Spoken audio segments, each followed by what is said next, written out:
நல்லது பண்றதுக்கு அரசியலுக்கு வாங்கடா, கொள்ளை அடிக்கிறது கொலை பண்றதுக்கு மாடா அரசியலுக்கு. Left side OMR, right side ECR. நடுவுல உங்க step stone secret plots. Beach Resort Plots, just 24 lakhs onwards. Call 9626899268. 234 தொகுதியில் ஒரு தொகுதியை தவிர 233 தொகுதியிலும் வேட்புமனுக்கள் ஏற்கப்பட்டது என்பது உண்மையிலே அதுவே ஒரு ரெக்கார்டு தான்.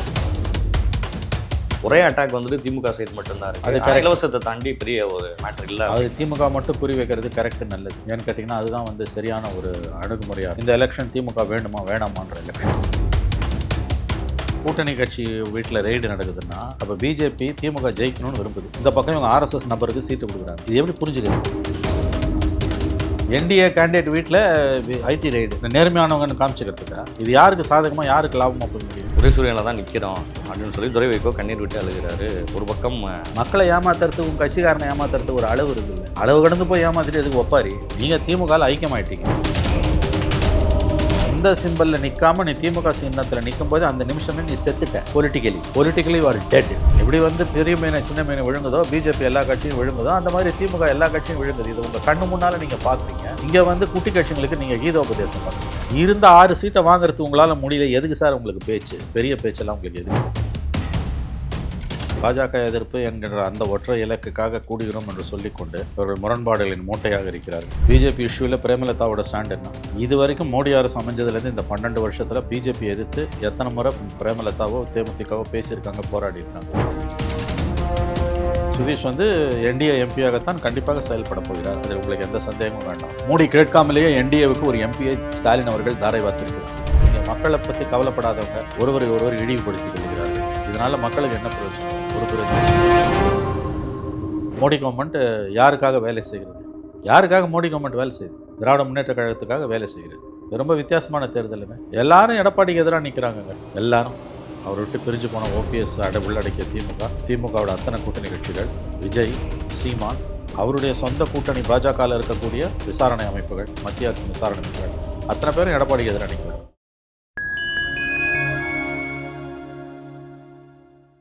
ஃபைன் டைம் மீடியாவோட ஒரு ஸ்பெஷல் இன்டர்வியூவில் சிறப்பழைப்பாளராக தமிழ்நாட்டினுடைய ஒரு மூத்த ஊடகவாளர் மணிசார் அவர்கள் இணைந்துள்ளார். சமகால அரசியல் நிகழ்வு குறித்த பல்வேறு கேள்விகளை முன்வைக்கின்றோம். வாருங்கள் நிகழ்ச்சிகள் சொல்லலாம். வணக்கம் சார். வணக்கம். இதில் ரைடு வேறு நடந்துட்டு இருக்கு, ஐடி ரைடு வேறு. அதிமுகனுடைய எம்எல்ஏ கேண்டிடேட்ஸ் உடைய வீடுகள்லாம் ரைடு. திருச்சி கிழக்கு தொகுதியோட கேண்டிடேட் வீட்டில் அதிமுக வேட்பாளர் திருச்சி கிழக்கு தொகுதியினுடைய ராஜசேகர் வீட்டில் வந்து ரைடு நடந்துட்டு இருக்கு. பாருங்க, பிஜேபி ரைடு நடந்துட்டு இருக்கு. அதிமுக வேட்பாளர் என்டிஏவோட வேட்பாளர் இன்கம் டேக்ஸ் ரைடு நடந்துட்டு இருக்கு. ஒரு பக்கம் ஜாஃபர் சதிக், இங்கே ஒரு பக்கம் தொடர்ந்து 2 நாட்களாக சென்னையில். என்னங்க, கூட்டணி கட்சி வீட்டில் ரெய்டு நடக்குதுன்னா அப்போ பிஜேபி திமுக ஜெயிக்கணும்னு விரும்புது. இந்த பக்கம் இவங்க ஆர்எஸ்எஸ் நபருக்கு சீட்டு கொடுக்குறாங்க. இது எப்படி புரிஞ்சுக்கிறது? என்டிஏ கேண்டிடேட் வீட்டில் ஐடி ரெய்டு நேர்மையானவங்கன்னு காமிச்சிக்கிறதுக்கா? இது யாருக்கு சாதகமாக யாருக்கு லாபமாக போய் முடியும்? ஒட்டுமொத்த கல்லூரியும் வந்து அவர் சம்மந்தப்பட்ட எல்லா கல்லூரிகள்லையும் ரெய்டு போய்கிட்டே இருக்கு. அவர் ஏடிஎம்கேவுடைய கேண்டிடேட்டாக திருச்சி கிழக்கில் நிற்கிறார். விளங்கிடும். விஜய்க்கு ஆப்போனன்ட் அங்கே இனிக்கு வருதராஜுக்கு ஆப்போனன்ட் அவர் தான் அங்கே நிற்கிறார். ஒரு பக்கம் ஜாஃபர் சாதிக் விஷயம் ஓடிட்டுருக்கு, அங்கே ஒரு பக்கம் ஐடி போயிட்டுருக்குறாங்க. பிஜேபியோட பிளான் வந்து தெளிவாக தெரியுதுங்க. திமுக ஜெயிக்கணும் எப்படியாது. திமுக வெற்றிக்கான எல்லா காய் நகர்த்தல்களையும் பிஜேபி செய்து கொண்டிருக்கிறார். வைகோ கேஎன் நேரு முன்னிலையில் துரை வைகோ அழுகிறாரு. நம்ம சின்னம் போயிருச்சுன்னு கவலைப்படாதீங்க, உதயசூரியனில் தான் நிற்கிறோம் அப்படின்னு சொல்லி துரை வைகோ கண்ணீர் விட்டு அழுகிறாரு. ஒரு பக்கம் எம்ஆர்கே பன்னீர்செல்வம் இருக்கார், ஒரு பக்கம் நேரு இருக்கிறார். இப்போ இது என்ன பிரயோஜனம்? எல்லாத்தையும் அடகு வச்சு எதுக்கு அழுகுறேன்? மக்களை ஏமாத்துறதுக்கு உங்கள் கட்சிக்காரனை ஏமாத்துறதுக்கு ஒரு அளவு இருக்குல்ல. அளவு கடந்து போய் ஏமாத்திட்டு எதுக்கு ஒப்பாரி? நீங்கள் திமுகவில் ஐக்கியமாயிட்டீங்க. அது எல்லாருக்கும் தெரியுது. ஒரு ஆல்ரெடி டிஎம்கே. இதில் புதுசாக பேசுகிறதுக்கு என்னங்க இருக்குது? சண்முகம் தேர்தல் பிரச்சாரத்தில் சொல்கிறாரு, எல்லாரும் உதயசூரியனில் நிற்கிறீங்கன்னா உங்கள் கட்சியோட இதை நீங்கள் இழக்கிறீங்கன்னு அர்த்தம். இது மாதிரி வந்து திமுகவும் நடந்துக்க வேணாம், கூட்டணி கட்சியிலும் இந்த மாதிரி போய் சொந்த சின்னத்தில் நின்று பழகுங்க அப்படின்னு அவர் அட்வைஸ் பண்ணுறாரு. அவர் பேசிட்டு போயிடுவார். ஆனால் அந்த திமுகவோட தான் அவர் உறவாடிக்கிட்டு கூட்டணியில் இருக்காரு. சொந்த சிம்பிளில் நிற்காம நீ திமுக சின்னத்தில் நிற்கும் போது அந்த நிமிஷமே நீ செத்துட்ட. Politically you are dead. இப்போ பேசி பிரயோஜனம் இல்லை. இது சண்முகம் எதை பற்றியும் பேசக்கூடாது. முடிஞ்ச பிறகு எதுக்கு இவ்வளவும் பேசுகிறாரு அவர்? இதை பற்றியெல்லாம் பேசுவதற்கான தார்மீக உரிமை சண்முகத்துக்கு கிடையாது. சிபிஎம் செயலாளர் சண்முகத்துக்கு கிடையாது. யாருக்கிட்ட கதை அளக்கிறார் அவர்? திமுக மேலண்டன் மனப்பான்மையிடம் நடந்து கொள்ளக்கூடிய இந்த ஆதிக்க போக்கு எல்லாத்தையும் வேடிக்கை பார்த்துக்கிட்டு இப்போ யாருக்கு புத்தி சொல்கிறாரு? அவர் ஒரு புத்தி சொல்ல வேண்டியது ஸ்டாலினுக்கு, இந்த கூட்டணி கட்சிகளுக்கு கிடையாது. ஏதோ சிபிஎம்மை வந்து திமுக உதயசூரியன் சிம்பலில் நிற்க சொல்லாமல் விட்டுடுச்சான்னு சண்முகத்தையும் தோழர்களையும் சந்தோஷப்பட சொல்லுங்கள். அடுத்த எலெக்ஷனில் அதுவும் நடக்கும், கண்டிப்பாக நடக்குங்க. அதெல்லாம் நடக்காதுலாம் சொல்லாதீங்க. எப்படி வந்து பெரிய மீனை சின்ன மீன் விழுங்குதோ, பிஜேபி எல்லா கட்சியும் விழுங்குதோ, அந்த மாதிரி திமுக எல்லா கட்சியும் விழுங்குது. இது உங்கள் கண்ணு முன்னால் நீங்கள் பார்க்குறீங்க. இங்கே வந்து குட்டி கட்சிங்களுக்கு நீங்கள் கீதோபதேசம் பண்ணுறீங்க. இருந்த 6 சீட்டை வாங்குறதுக்கு உங்களால் முடியல. எதுக்கு சார் உங்களுக்கு பேச்சு? பெரிய பேச்செல்லாம் உங்களுக்கு எதுக்கு? ராஜ்யசபாவும் கொடுக்காம ஏமாத்துனீங்க, லோக்சபாவிலையும் 4ன்னு சொன்னீங்க, ராஜ்யசபான்னு சொன்னீங்க, எல்லா வகையிலும் ஏமாற்றியவர் எடப்பாடி. ஆனால் திமுகங்கிற ஒரு கூட்டணி இவ்வளோ நாள் கழித்து லேட்டாக அமைஞ்சிருச்சேன்னு கடுமையான வருத்தத்தில் இருக்கேன்னு சொல்லி பிரேமலதா பேசுகிறாங்க. முதல்வரும் வரவேற்று லேட்டாக வந்தாலும் நீங்கள் லேட்டஸ்ட்டாக வந்திருக்கீங்க. இதாங்க மாறி மாறி ஒருவர் அவர்கள் பாராட்டிக் கொள்வார்கள். மக்கள் முடிவு பண்ணட்டுங்க. அண்ணன் ஸ்டாலின் மக்கள் முடிவு பண்ணட்டும். திமுகவை பற்றி கடந்த காலங்களில் அந்த அம்மா என்னெல்லாம் பேசினாங்கன்றது யாருமே சொல்லாத வார்த்தைகளை திமுகவை பற்றி அவங்க உதிர்த்தாங்க. பர்சனலாக ஸ்டாலினை விமர்சனம் பண்ணாங்க. அவருடைய உருவத்தை வச்செல்லாம் அவர் அந்த அம்மா விமர்சனம் பண்ணியிருக்காங்க. இன்றைக்கி அவங்க அங்கே போய் கூட்டணியில் இருக்காங்க. ஆல் த பெஸ்ட், வாழ்த்துக்கள் அவங்களுக்கு. மக்கள் முடிவு பண்ணட்டும், அவ்வளோதான். விஜயகாந்த் போட்டோவை தூக்கி ஒட்டுமொத்த பாராளுமன்றத்தின் முன்னால் காமித்து இறங்குகிறார். அவருக்கு ஜென்ம சாபல்யம் நிறைந்தது, பிறவி பயணம் அடைந்து விட்டார் சுதீஷ். வாழ்த்துக்கள். திருமாவளவன் அவர்கள் வந்து அதிகமான நெருக்கடிக்குள்ளான முதல் தேர்தலாக அந்த தேர்தலை தொடர்ந்து ஆரம்பத்திலேருந்தே பார்த்துட்டு இருக்கோம். ஆனால் திருமாநேத்து கடலூர் மாநாட்டில் வந்து தெளிவாகவே பேசிட்டாரு. திமுக ஆட்சி அமையணும், அதுக்காக நாங்கள் எந்த அளவுக்கும் நாங்கள் வந்துட்டு துணை நின்று ஜெயிக்க வைப்போம் அப்படிங்கிற உறுதியாக சொல்லிட்டாரு. ஒவ்வொருத்தரையும் அறிமுகப்படுத்தும் போது திருமா அவர்கள் வந்து ஒரு நெருடலோட தான் அறிமுகப்படுத்துறாரு.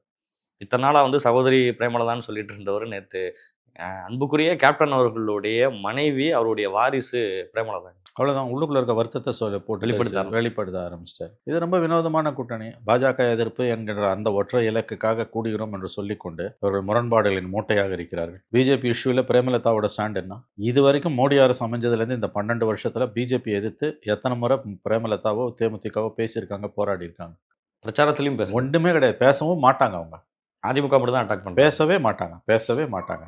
சுதீஷ் வந்து என்டிஏ எம்பியாகத்தான் கண்டிப்பாக செயல்பட போகிறார். அதில் உங்களுக்கு எந்த சந்தேகமும் வேண்டாம். மோடி கேட்காமலேயே என்டிஏவுக்கு ஒரு எம்பியை ஸ்டாலின் அவர்கள் தாரை வார்த்திருக்கிறார். ஆடு ஷானவாஷ் வந்து சொல்லும் பொழுதே நேரு வந்து சொன்ன விஷயங்கள் தான் வந்து மாறி மாறி நடந்திருக்கு. தொகுதிகள் நாங்கள் கேட்டதுலையும் சரி, அங்கே நடந்த பேச்சுவார்த்தைகளும் சரிங்கிறது திரும்ப ஒவ்வொரு டிவி பெட்டியில் அவர் வலியுறுத்தி பேசிட்டு இருக்கார். சார் எப்படி பார்க்குறீங்க? வேண்டாங்க. ஆளு ஷானவாஸை பற்றி நான் நிறையா பேசிட்டேன். நண்பர் தான். இதற்கு மேல் நான் எதுவும் சொல்ல விரும்பவில்லை. எடப்பாடியினுடைய பிரச்சாரம் வந்து தொடர்ந்து எல்லா இடங்களும் நடக்குது. பிரேமலதா பற்றி அவர் நிறைய இடங்களில் திரும்ப அவரும் பேசிகிட்டு இருக்காரு. சசிகலா அவர்களும் போகிற எல்லா இடங்கள்லையும் எடப்பாடி அவர்கள் என்னென்ன பண்ணாருன்னு பேச திரும்ப அவரும் இப்போ எல்லா இடங்களையும் கவுண்டர் கொடுக்க ஆரம்பிச்சிட்டார். யார் சசிகலா அப்படிங்கிறத என்ன ஒரே ஒரு விஷயம் தான் நீங்கள் செய்வீங்க, நான் காலில் விழுந்த ஃபோட்டோவை காட்டுவீங்க, இதை வச்சு தானே உங்களால் அரசியல் பண்ணணும். உதயநிதி அவர்களும் காட்டுகிறார். ஒவ்வொரு இடத்துலையும் அவங்க காலில் விழுந்த ஃபோட்டோவை காட்டி பிரச்சாரம் பண்ணுறாரு. பழசெல்லாம் நோண்டிட்டு இருந்தால் அதான் அவர் பால்டாயில்னு கிளப்ப ஆரம்பிச்சிட்டார். இப்போ எத்தனை நாளைக்கு காலில் விழுந்த ஃபோட்டோ வச்சு பேசுவீங்க? இப்போ இருக்க அரசியலில் பேசுங்க. அப்படி எல்லாருக்கும் ஒரு கடந்த காலம் உண்டு. அதையே பேசிகிட்டு இருந்தீங்கன்னா விளங்காது. அது இஷ்யூஸை பேசுங்க. மக்கள் நலன் சார்ந்து திமுகவோட தோல்விகளை பேசுங்க, எடப்பாடியோட தோல்விகளை பேசுங்க. ரெண்டையும் பேசாமல் நீ காலில் விழுந்தன்றது, நீ பால்டாயில் குடிச்சன்றது, இது ரெண்டுமே வந்து என்னை பொறுத்தவரையில் அபத்தமானதுங்க. நீங்கள் மக்களை பற்றி கவலைப்படாதவங்க ஒருவர் இழிவுபடுத்திக் கொள்கிறார்கள். இதனால் மக்களுக்கு என்ன பிரயோஜனம்? ஒரு பிரயோஜனம் இல்லை. அதை ஒரு நான் ஸ்ட்ராங்காக முன்வைக்கிற ஒரே ஒரு விஷயம் சார், சென்னையில் வந்து வேட்பாளர்கள் வந்து அதிகம் நாங்கள் பாதிக்கப்படுறது வந்துட்டு சென்னையில் வந்து காவல்துறையில் உள்ள எல்லாரையுமே மாற்றணுங்கிறத ரொம்ப ஸ்ட்ராங்காகவே சொல்லிட்டு இருக்காங்க.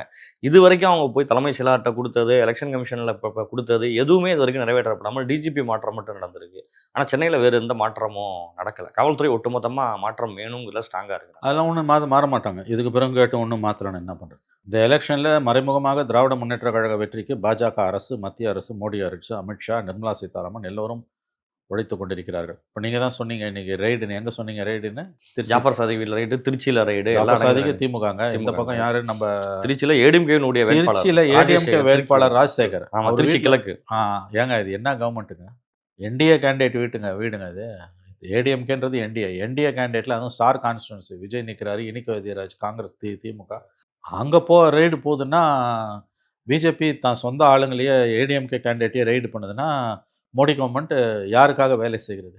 யாருக்காக மோடி கவர்மெண்ட் வேலை செய்யுது? திராவிட முன்னேற்ற கழகத்துக்காக வேலை செய்கிறது. இது ரொம்ப வித்தியாசமான தேர்தலுங்க. எல்லாரும் எடப்பாடிக்கு எதிராக நிற்கிறாங்கங்க.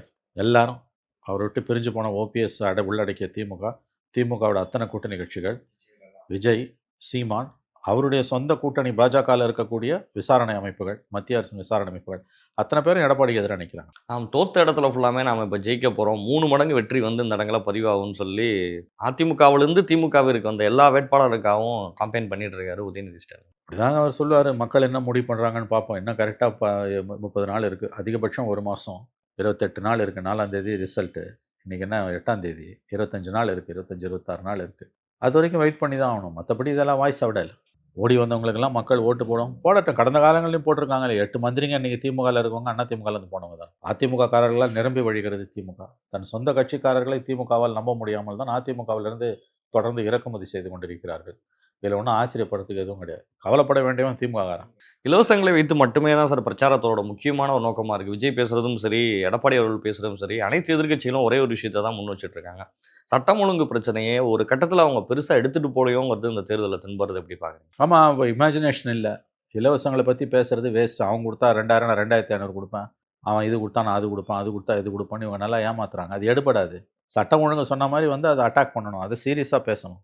அதை பேசலைன்னா ஒன்றும் பண்ண முடியாது. நீங்கள் வந்து சட்டம் ஒழுங்கு பிரச்சனையை பற்றி பெரிய அளவில் பேச வேண்டிய அளவுக்கு இவர்கள் பேச வேண்டும். விஜய் வைக்கிற ஒரே ஒரு விஷயம் வந்துட்டு, என்னோட எதிரி வந்து திமுக அப்படிங்கிறதுல மட்டும்தான் ஸ்ட்ராங்காக இருக்கிறத தவிர விஜய் வேறு எந்த ஒரு இடத்துலையும் வந்துட்டு அதிமுகவை பெருசாக எடுக்கவும் இல்லை, மற்ற கட்சியில் அவன் கன்சிடர் பண்ணவும் இல்லை.